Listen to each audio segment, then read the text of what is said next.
Welcome, everyone. I'm Lisa Ryan Howard. I'm the Senior Vice President and General Manager at the New York Times. Welcome to the 16th Annual New York Times Travel Show. We are thrilled to be here today, as this year, and I feel like I know that I said this last year, so we topped ourselves again, but this year commemorates the biggest show that the New York Times has ever had around for the New York Times Travel Show ever. So congratulations, and thank you all for your support. With our keynote panel, we are delighted to bring together an esteemed group of travel industry leaders to share their views on what the future holds for the travel industry and how they are preparing for it. Their companies have been engaged in helping tens of millions of travelers enjoy their vacation each year in almost every corner of the world.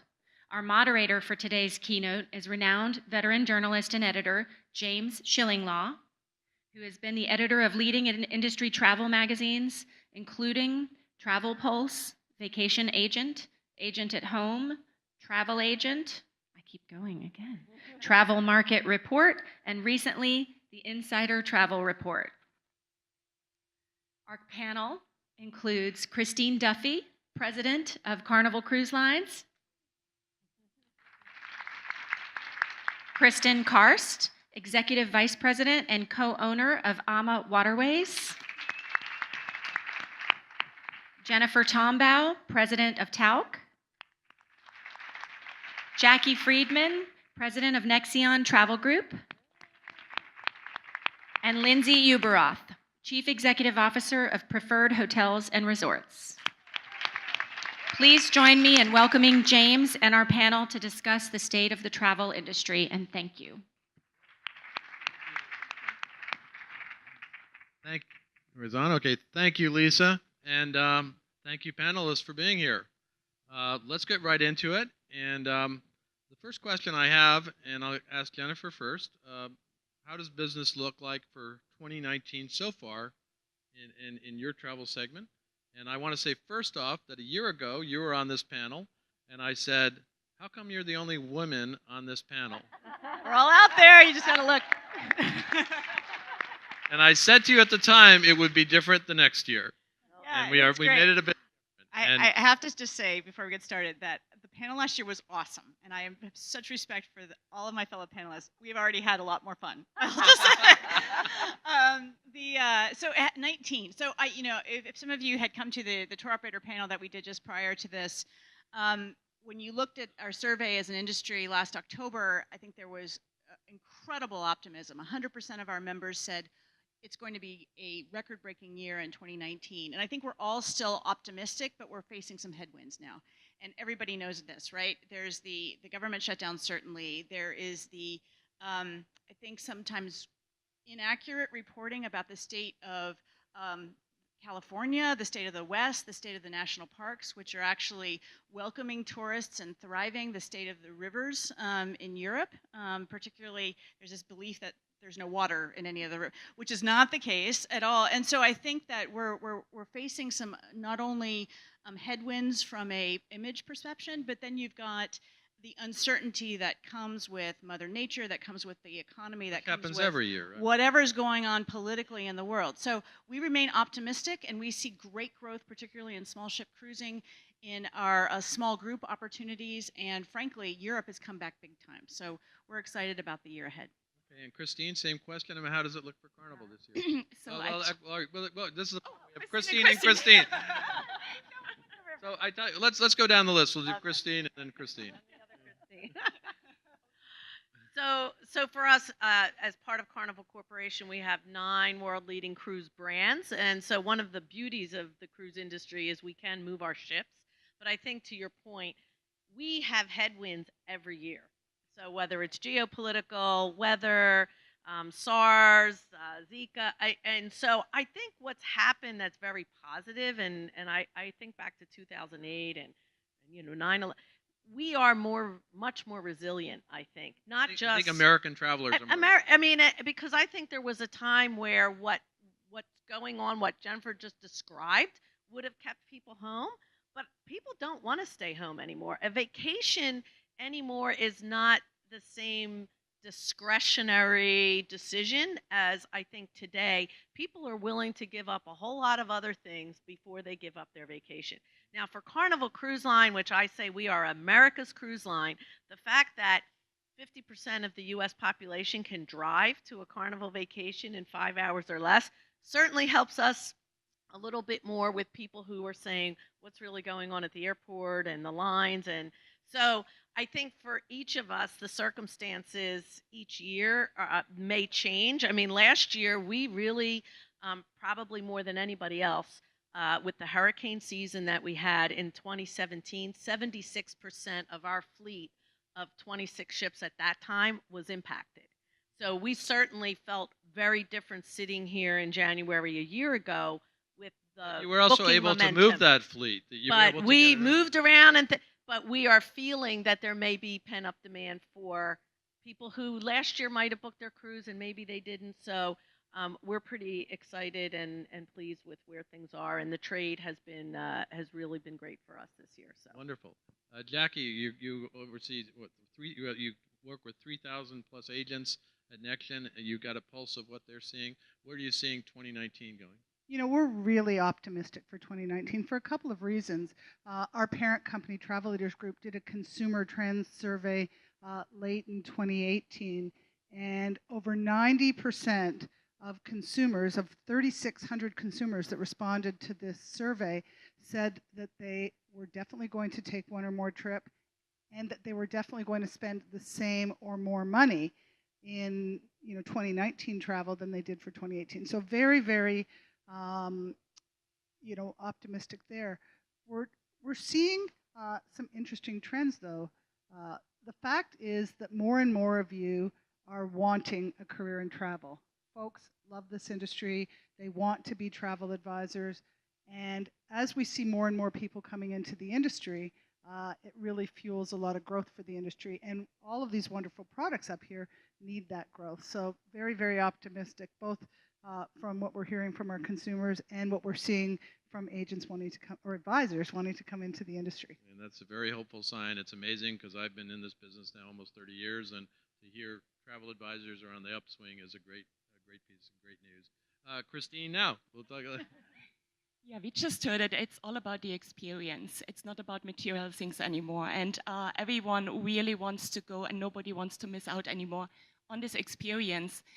At AmaWaterways, I mean, we have the largest growth in our fleet actually for 19. We are building 3 ships, including our double wide AmaMag now with the luxury of more space. So we wouldn't do it if we wouldn't have this positive energy and hope to say every year will be another better year. And that has been in the history of our company the truth. Every year was a better year. I think it's all up to us that we really spread out this positive energy and that we really, really push everyone. And when I see actually this big audience here, I have heard also that 4 out of 5 travel advisors today know and recommend river cruising. And that's unheard of. 15 years ago, 20 years ago, that wasn't really known at all. You didn't even have a company 15 years. Our company started almost 17 years ago, but it was the beginning stages. And it is still today one of the fastest growing segments in the industry, in the travel industry.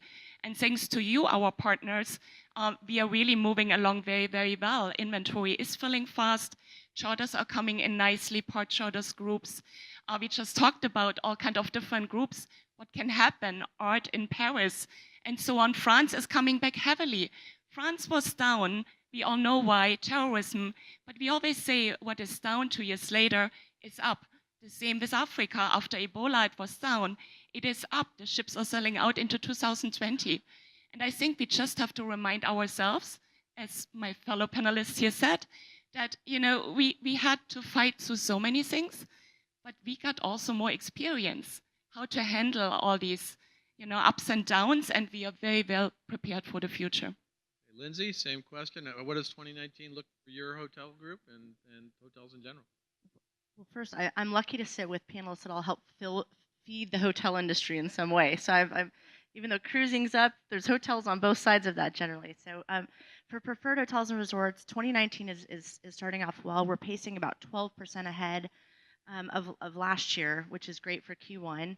But to put in perspective, we drove 22% more rooms night revenue at our hotels the previous year. So it's slowing down a little bit, but we still are bullish in terms of where we're headed. And I think, as all of the fellow panelists have said, despite geopolitical concerns and Brexit and all these things that in some ways we can't control, I think what happens is the business shifts somewhere else. So whatever, there's a crisis in Paris, people still travel, they're just traveling somewhere else. So I think in general, the travel industry is in a really healthy place, and people want to escape from the things that they're hearing about and reading about, and that's what travel gives them. It gives them that escape. And so I think regardless of what's going to happen, I think 2019 is going to be a really strong year for the travel industry. Absolutely, I agree. Now let's continue in that hot. What is hot in terms of the destinations, the products that you represent or that you book?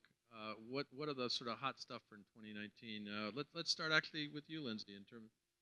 So I actually went out to my global team. So it really depends on where, certain areas, but there were some consistencies across the board for us. Italy is still the #1 destination. Everybody wants to go. They're just going to different parts. So they're going beyond the traditional Venice, Rome, Florence. So that's always #1. Here in the U.S., New York, New Orleans, and Napa for our groups are the strongest. And the Brazilians love New York. They book this place 4 times more than any other place. So we love it too. Everybody has to love the Brazilians. Tokyo is still very popular. Iceland, Ireland, Southeast Asia, particularly Myanmar, Cambodia, Vietnam. We're seeing a lot of growth there. Portugal and Barcelona. Those were at the top of the list. Those are the big ones. And Christine K, I'll say, what's in all your river? What's the most popular? And you're building a huge new ship, as you said, on the Danube. That is going to be the biggest river ship. So obviously the Danube, even though it's one of those rivers you always start with, continues to be popular. Exactly. So normally the Danube and the Rhine River are the rivers where everyone gets started in river cruising. So this continues to boom. We get so much more business into these rivers. That's why we are building a Marmora for the Rhine as well, starting in June. But we also have a new ship on the Douro River. And the Douro River was very unknown in the past few years. And it really came, and it's pushing forward. And even with 2 ships now, both ships are pretty much sold out in 19 and selling so well into 20. So I think some of these destinations, like Portugal being more tucked away, they are coming up because it's such a beautiful, authentic, genuine country. And that's the same with the exotics. I have to agree, Myanmar and Cambodia. We see our clients, again, back to the experience. They want to do these things away from the tourist traps sometimes. They want to see more unexplored destinations, but they also want to get to know the people of these countries. They want to indulge in the cultures and the food. It's very important to really give a taste of everything, no matter in what destination you are. And I think we see this coming in the future, more and more unknown destinations coming to the radar, including Romania. I mean, I can even say our lower Danube is booming as well because everyone wants to go and see Graf Dracula and storytelling about Romania today. A beautiful country. I grew up in the former eastern part of Germany, and I can say I adore this country and I adore the people there. And the more we get educated about these things, the more we desire these destinations. No, and you said exact stuff like that because I said, where are other rivers? And we're always looking for more rivers, but there's not. I keep thinking, where else can we go? Yeah. Well, you're a godmother for one of her ships, so you're a big river convert. You too. We're the Ama Godmother Club. I know the godmother Ama, yeah. Jackie, in terms of what the advisors you work with, what are they coming back for in 2019? What is hot? What's going on? It's interesting. I'm going to take it in a slightly different direction, and I'm going to talk about specialties and who is traveling. And one of the things that we're seeing more and more of is solo travel. 36% of our survey respondents said that they would take 1 or more trips this year on their own. And so a lot of the hotels, the cruise lines, the resorts, the tour companies are finding ways to accommodate solo travelers in a way that doesn't cost them an arm and a leg. So that's one thing that if you're out there selling travel, people are not letting the fact that they may not have someone to travel with or someone that they want to travel with stop them. They're going anyways. The second thing that is really on the rise is what we call bleisure. There are folks that have to travel on business, but they want to travel on pleasure. And more, they want to combine those things. So if you're not tapping into that opportunity, you may have clients that travel on business. You may not do their business travel, but ask them, are there any business trips that you have coming up this year that you may want to tack on, a few days to travel on for leisure? And then the third continues to be multi-generation family travel and skip generation family travel. We're seeing a lot of our advisors having grandparents want to just go with their grandkids and have mom and dad stay home. So those are three trends that we see really growing that I hope you guys can tap into and take advantage of. Kristin, I think one of the destinations you're going to tell me is hot is out of the West Coast because you're really building up that area. But tell me what's hot for 2019. Well, I think actually a great segue from what Jackie just said. I mean, multi-generational travel and family travel has just exploded. And I think because people don't necessarily grow up and stay in the same place the way they used to, and everybody could just drive from the same place, go down the Jersey Shore. Cruising, especially ocean cruising, we will sail 5.2 million guests this year with 800,000 children across our fleet. And so this idea that a cruise... That's not solo travels. No, it's not. But this idea that there's something for everyone and people can have the opportunity to create a personal vacation experience that they want. So whether it's spa and serenity and wellness versus the kids being in the camp or on the water slides, or specialty dining or comedy, I think that is really why we've seen such an increase in the popularity of cruising overall, is this trend with multi-generational travel. For us at Carnival, we have 26 ships today. We deliver ship number 27, Carnival Panorama, to Long Beach in December, and we're really excited because we've had 3 ships out on the West Coast. We're expanding. This will be the first new cruise ship on the West Coast in 20 years. So we think the market's pretty excited about that. We're also bringing another ship to San Diego, a ship to San Francisco. So while there's been so much concentration of cruising in Florida, I think we're seeing that expand, and certainly we have ships in Galveston and New Orleans. We're excited about New York because Cuba, back to the, what destinations are people interested in? We are expanding the places where people can cruise from to get to Cuba. So it's been primarily up to now in Florida, Miami, Tampa. We are going to be bringing a new ship that we're refurbishing to New York City in May. It will be Carnival Sunrise. It's a ship that's going through a $200 million refurbishment in Cadiz. And that ship will be going from New York to Cuba. And we know that will generate a lot of positive demand. And then a second ship in 2020, Carnival Radiance. So for cruising, I think Cuba has been the biggest, newest destination for fun and fun Caribbean cruising. And then you got in the offing, you got a ship that has a very familiar name for those of us who know about Carnival Mardi Gras. So today we just we put out the release with more information about our Mardi Gras, which will be the first liquefied natural gas powered ship in North America being delivered in 2020. And it is a very innovative ship for that reason, but also very innovative in terms of guest experience and what will be offered to our guests. And in the spirit of family and fun, it will have the first roller coaster at sea. So our not a water roller coaster, a real roller coaster. A real roller coaster. So if you haven't seen the video, it's actually been the most popular video ever produced by Carnival Cruise Line. So you can go up to 40 miles an hour. You control your speed on a roller coaster at the top of the ship. So when you think about innovation and you think back to cruising and what it was, 20 years ago or even 10 years ago and what we're offering on these ships today, it is pretty amazing. Yeah, Kristin, if you put a roller coaster on one of your river ships, maybe you'll be successful. I don't know. But well, they always say the size of a river cruise ship is like the size of a lifeboat on a Carnival ship, right? That is true.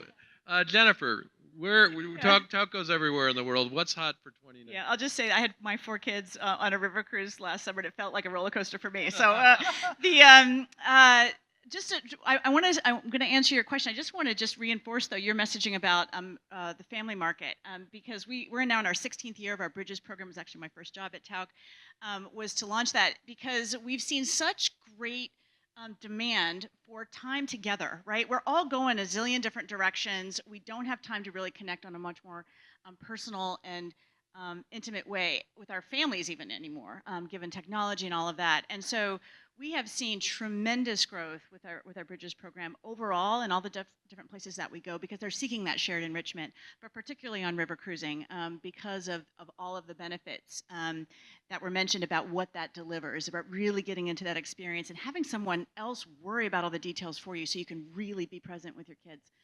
And that's again multi-generational. That's family, kids, grandparents, grandchildren, the whole families together. For Tauck overall, I think there's 3 words that I would say would be small is big, and that has really 3 components. One is we've seen tremendous growth. We're up over 30% in our small ship cruising. As people continue to look for those off the beaten paths, places that you can't get to on your own very easily, where small ships provide that access. And so that's been a huge area of opportunity with us. Certainly we're working with our great partners at Penant and Windstar and Metropolitan and Silversea. So that continues to be very, very popular. And we're looking for new destinations and adding new places all the time. So actually, I think we just announced yesterday we have a Mayan program that we'll be bringing out for 2020. The next thing I would say is around the small group. We've seen, again, people wanting more intimate experiences. We do only guided travel. So people want to be able to, again, get access, get into places that they can't easily do on their own, but with a more intimate group. And even with those sort of normal size groups that we have, we have the highest guide to guest ratios out there. So you're always working with someone to, even when you have a bigger group, to break it down and finding again that access after hours or behind the scenes to give again people ways to avoid those crowds and avoid those lines so that they can have that more intimate experience. Because I think with all of us are saying over and over again, you're going to hear more desire about personalization. People are going to come on board and they're going to want something specific to them. And so whether it's how we communicate from a marketing perspective, how do we deliver the experience on tour, how do we simply show off a destination in a much more meaningful way, it really means understanding and listening, not to what we want to push out, to what the guests are saying. And we've seen this pay off also in spades. I mean, 19 continues to be strong, but we launched our ship to in the Douro for 2020, and it's selling like hotcakes. We have one itinerary that's nearly gone. Christine would agree. Yeah. I mean, it's huge. And we have a family program there as well because of that demand, again, for that multi-gen opportunity. So we continue to push on that theme as where we see the biggest opportunities as the market continues to evolve. Well, let me ask the controversial questions here, and I'm going to leave it open to who wants to answer. Obviously, today, if you didn't hear, they closed down LaGuardia for a little while because they didn't have enough ATC, air traffic controllers. We got challenges with TSA. We're going to have a real challenge now if travelers can't get to their destinations on time. This is a blip now. We hope this would force the issue and govern. What has the government shutdown done to, from what your perspective is? And I'll leave it open. Who wants to take it? I mean, there, Jackie, brave. I'll start. I mean, I am blessed or cursed, depending on how you want to look at it, to have the opportunity to travel a lot on business.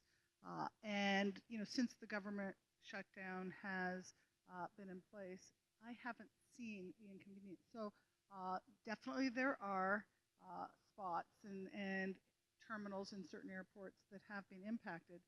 But the first thing that you can do to your clients as you're counseling them is to make sure that they're prepared, but to not just jump to conclusions that because 1 or 2 airports are shut down. When you do go through, make sure you thank them because the folks that are working, it's so important that they are recognized. But what we are starting to see is those government workers that now have gone over a month without being paid, they can't travel. Any agency that is based on government travel or whether it's for business or pleasure, they're obviously impacted. And sometimes the experience of getting there can take away from the experience once you're there. And so all you can do is, advise that they get to the airport early, do all of those things, but to do their homework and don't just jump to conclusions based on what you're reading. Hopefully it will end soon because I really feel for those people. Yeah, for the government workers, we feel for them, and also obviously upcoming with travelers who are going to really do advise them to go early to the airport if this is going to be a congested period, and hopefully by next week things will be changed in Washington. Anybody else have to your lips, to God's ears. I couldn't agree more. There's the perception and then there's the reality. We have not heard anything meaningful from our guests. We've gotten a couple calls where people are wondering about the lines. There was made out available in a number of different industries. The My TSA app, if you don't have it, is basically crowdsourced real-time lines for the TSA waits. It's like Waze for the TSA lines. So those have been helpful tools. We have been advising our guests to get there an extra hour early because of just the unknown, right? And to manage around that, but it hasn't seemed material. I totally agree. There's also this perception in the parks. We're running programs right now, winter in Yellowstone, and sure, you can't go to the visitor center, and there are disruptions that we all have to deal with because it's something every year, right? But still going to the we're parks. still going. We're still going, and the wonderful thing, and I do hope that the media, for all of you media folks out there, do pick up on stories like this, which is the silver lining to some of this is the community that's happening. And out in like Gardner, Wyoming right now, that whole town is rallying and going in and cleaning the parks and taking out the trash and welcoming people and rolling out the red carpet because at the end of the day, their livelihood depends on their parks, on our parks. And it's sort of one of those things where you don't appreciate it till it's almost gone, right? And we all hope that those stories get out there because these are such precious places. They need our love and care. And there's communities out there that are rallying to do just that. So I think there's a big story out there about just the good things that are happening. But that's it. I agree completely with Jackie. I'm concerned about the perception over the longer term and the reality that will translate into, particularly around hesitation about going to the parks. Hesitation, are the parks on fire? That's on some of the issues from last fall. And so I think that all of that feeling may cause people to say, you know what, I want to go. And we know that there are millions of people on the sidelines kind of watching and waiting. And we've just got to give them enough encouragement to kind of get them across the finish line to make that booking and make it happen. So I hope that we can get this turned around quickly. Yeah. Well, I think it will now, but we'll see what happens. Any other comments on that, or we'll move on to? Let's move on to a question I ask every year. What is the impact of new technologies on your businesses? What are you seeing? These technologies potential to deliver a better customer experience. Lindsay, I'll start with you. Sure. In the hospitality industry, and we're in the hotel space, I think there's a fine balance between technology and the human touch. And technology can deliver a lot of great things that might make for a more seamless experience while the guest is on property or cruising or through the booking process. But I think that we're all kind of watching. There's some people who would prefer to interact with their app and a tablet than a human being. But I think at the end of the day, when it comes to overall hospitality and experience of travel, it's still the human touch that really is what makes the experience. Things that obviously we're seeing that are more unique is, the hotels, it's the kiosk check-in, being able to check into your room, with your phone. We see that a lot more in corporate travel than leisure travel. So I think there is a big differentiation between what the corporate travel looks for in terms of technology and what the leisure traveler looks for. So I think any tool that makes it easier for people to make the booking process, to interact, to post and share. I mean, content's a big piece of it. You hear about these things like robots delivering your room service. I think it's catchy. I don't know that I really want a robot delivering my room service, but things like that, artificial intelligence. I mean, I think from a global perspective, I look at what's happening in China with WeChat and how they can integrate everything into one technology tool in terms of their loyalty program, their booking, their social. Those are things that I think are are interesting to watch in terms of the overall experience. But technology is always going to play a role. But I think we've all sat in a room where you can't figure out how to work this very fancy thing that's supposed to make your life easier, and you're just trying to figure out how to talk to somebody. So, as I said, I think there's some interesting things that are coming out that make it easier maybe to get to your room and do some things. But I still believe that at the end of the day, our business is about people and delivering an experience. And I've not met an app that can do that. Well, this morning in my hotel room, I tried to turn on the TV with my iPad, with the iPad they had in the room, and I couldn't for the life of me figure out how to do it. I did it the day before, which was really frustrating because I knew it existed, but I couldn't do it, and I said, okay, I guess I'm not watching CNN, but it's just bad news, so why should I watch it? Anyway, Kristin, talk about what it's odd because you're building amazing new river ships, and how is technology affecting your business? Yeah, well, so naturally, a river cruise is a perfect way actually to disconnect from all the stress in the daily life and really to watch all the beautiful vineyards, castles passing by, and to really recover from this. And we talked about multi-generational, and we know that families don't talk at home anymore, but it's actually on the trip that they should talk again and spend some time together.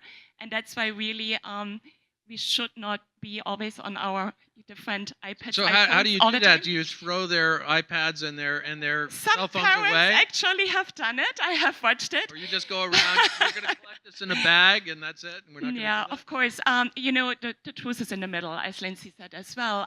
Saying that, we were also the river cruise line that invested right from the get-go in well-working complementary Wi-Fi on board. We have an Apple TV in every stateroom. I think it works. I hope last time you were on board, you were able to. It was, although your partner Gary Murphy told me you spent more on Wi-Fi than most of the other things lately. So, and I have to also be truthful. We spend more money per passenger per day on well-working internet than on fuel, and that's also very unheard in the industry. Because when it doesn't work, then you do not have happy guests on board. So you want to make sure it all works, and of course it's included, it's complimentary. But what I'm very proud of is our new app, My AmaCruiser, because when you are on the shore, you can click and you see your cruise itinerary, your cruise updates. But most important for us is it makes our marketing easier, because so many of our guests can share e-postcards, picture library, all of this. And we had about 300,000 e-postcards being sent last year from the Ama app. So that's quite interesting because you now send it all out to your family and friends. You actually make them coming with you on this next trip or the next river cruise. So dreams are coming true. And you as our travel advisors, of course, you have a huge opportunity now to really reach out to all your clients and say, hey, have you seen my card? Maybe take your entire database with you and send them all an e-postcard. And I guarantee you there's a lot of new business coming your way. So as Lindsay said, and as you will all agree, we just have to use it the right way, but we should not use it every day and not look up and still share a wonderful meal together and talk. No, absolutely. And I remember 10 years ago, a top cruise line executive who I was on their ship, I was complaining about the internet, and he looked at me and he said, well, why would you want the internet? You're on vacation. And I said, you just wait. First of all, that is your marketing. And of course, everybody's come along right now, but it's been amazing evolution. Now, Jackie, you got a ton of technologies that you're trying to help your travel advisors with.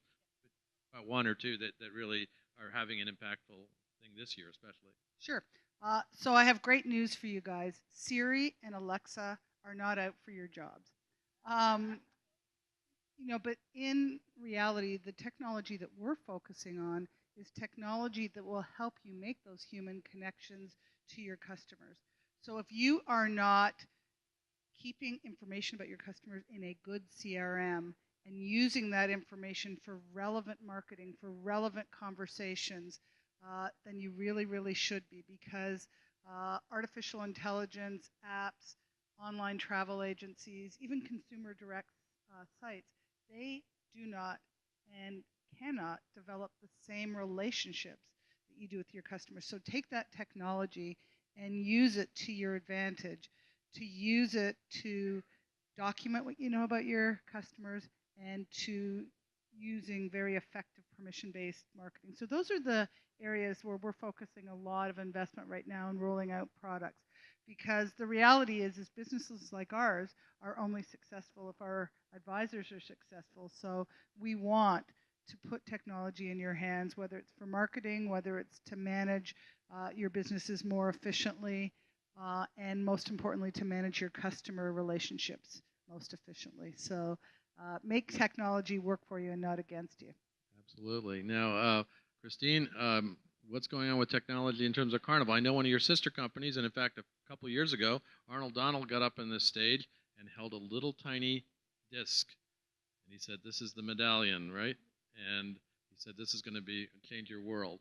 Now, I don't know if they're yet on Carnival ships. I know they're on Princess ships. Is that coming to all of Carnival Corp ships all around the world? You know, at this point, I think Arnold would say what we're doing with Princess and Ocean Medallion is, a big innovation. And so I think Princess now has it rolled out on 4 ships.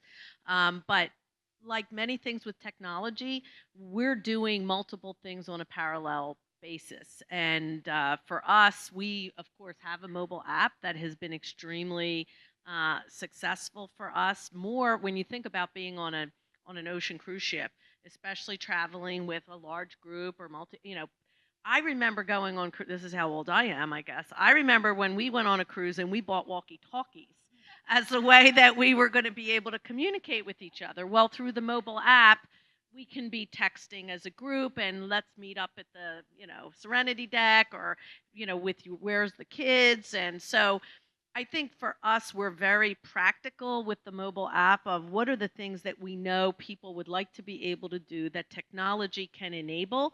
The other thing that many of you who have been on cruise ships know, we fill the cabin with papers. So every day you come back and there's a newsletter and there's the offer from the spa and the casino, and we've taken the paper out of the cabin. That's good. And the mobile app is another way for you to know what's happening, but more importantly, we're able to use the data that we get and knowing who the customer is, CRM systems. And so if you're traveling with a family, we are providing you with what we'll call a package of offerings that we think are relevant to you.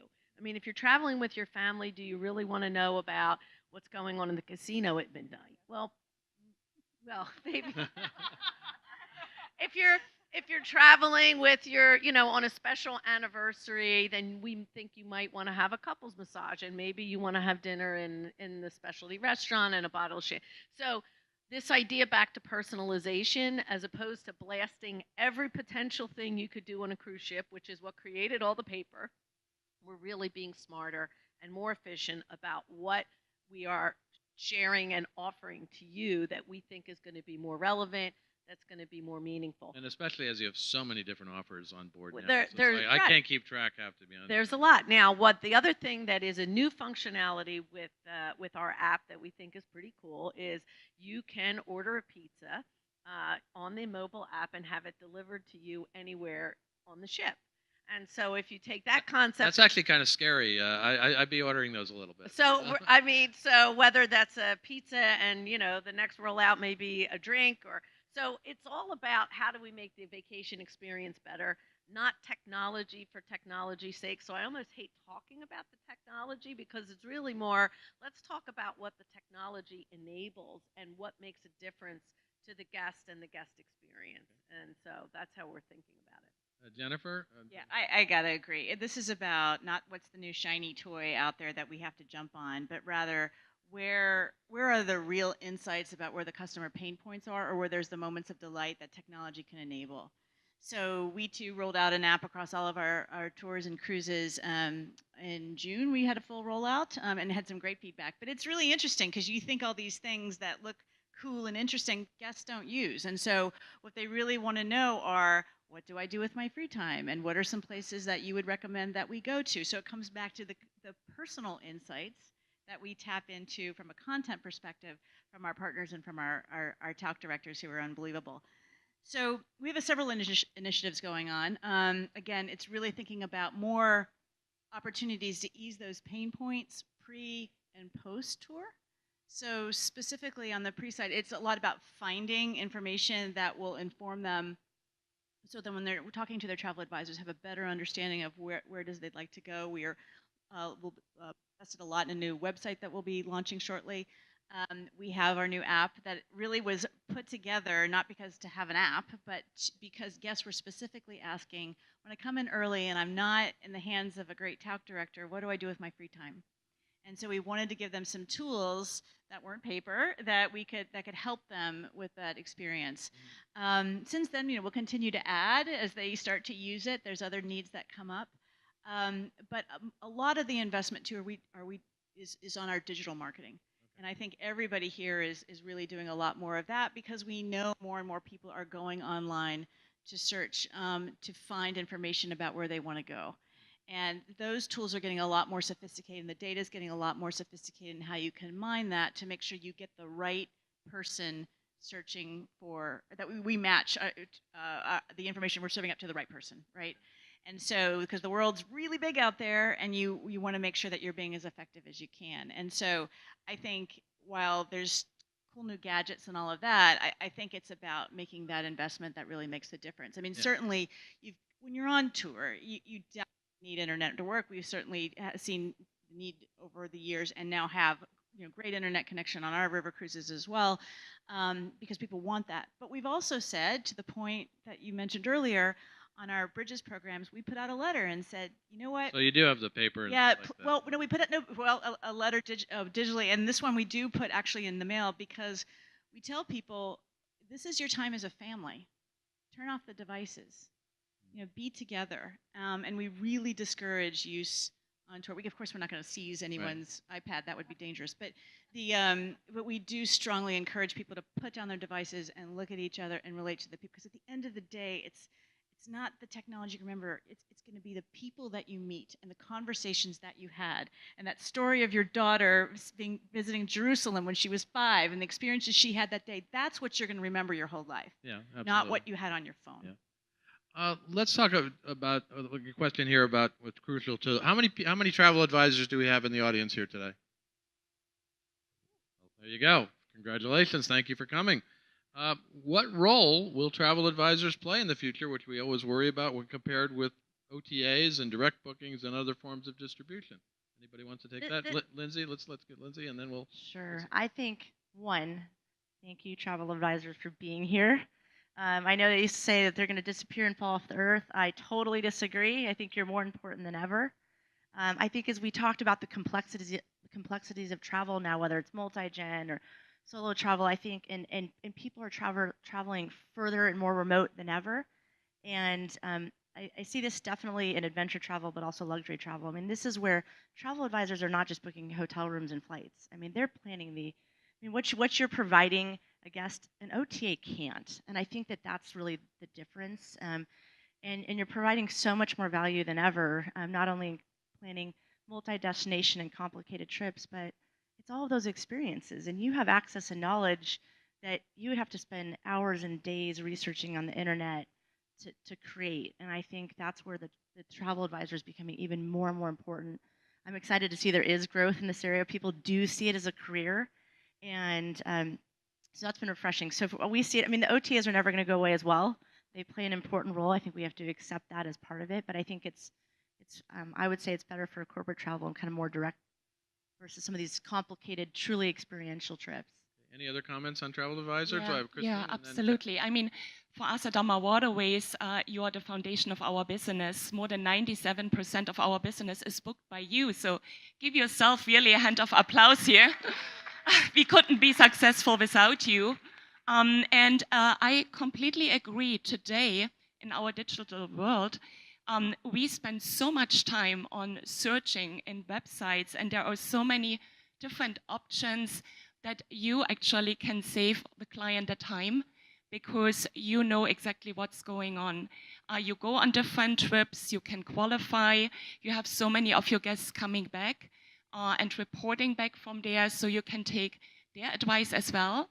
And I'm also, when I came to the room here, my first thing was, wow, I'm impressed how many young travel advisors are also here in the audience.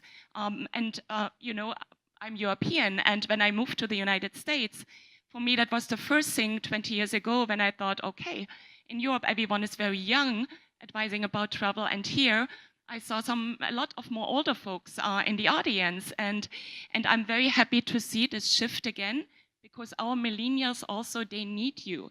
They work hard and you save them the time and you give them the best recommendations. Personally, I have to say, I cannot even think that we could build more ships without you. Okay. Yeah, and point. so it is our lifeline. You are our extended sales force, the backbone of our company. So thank you so much to all of you. Absolutely. Jackie. So it's more than just a name. You know, last year, many of you are probably aware that ASTA changed the name from the American Society of Travel Agents to the American Society of Travel Advisors, because it really is much more descriptive of what you do. You are trusted advisors. You're specializing more. You get to know more about less rather than less about more, which is really important. And you can help your customers navigate through just the plethora of information that's available that frankly can be overwhelming. So we're definitely seeing more of you specializing, and that not only helps with your development, but also with your marketing. And, you know, continue to do that, continue to learn those destinations, to learn the resorts and hotels at those destinations, to meet and get to know the general managers and the concierge and folks that can help you make a difference and to ensure that your clients are spending their vacation time and getting the most out of it. And Christine? Well, I would like to remind, I started my career as a travel agent because I wasn't tall enough to be a Pan Am flight attendant. And so that goes back to 1982. And I was hearing when I was getting my CTC that travel agents weren't going to be around and technology was good. And here we are. So really, I think, and I love what Jackie said. My advice for travel agents is it is knowing more about less. I mean, the world is so big. There's so many different things about travel and expedition and adventure and wellness. And I think travel agents who are successful are those who go very deep and get very focused. And if you think about this multi-generational trend and family and group and people wanting to come together, and you think about, frankly, compensation, I mean, you know, sometimes it takes just as much time to book 2 people as it might to have a group of 20.